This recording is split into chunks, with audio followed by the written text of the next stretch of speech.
La festa arriba als seus dies grans. La ciutat està tallada al trànsit. Toca anar a peu o no.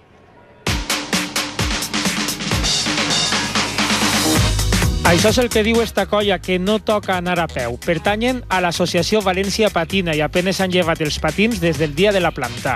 Però per a no endur-se per davant el senyor vestit de Mickey Mouse, un envelat faller o la parada de bunyols es necessita un mínim de técnica. Saber frenar, mantener el equilibrio, llevar tus protecciones para no hacerte daño. Te desplazas de falla a falla más rápido y nadie te molesta. Te sientes libre.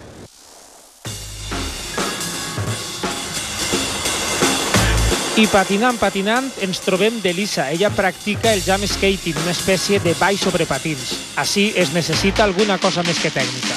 Un poco de ritmo para el baile. I la ruta continua, són falles sobre rodes.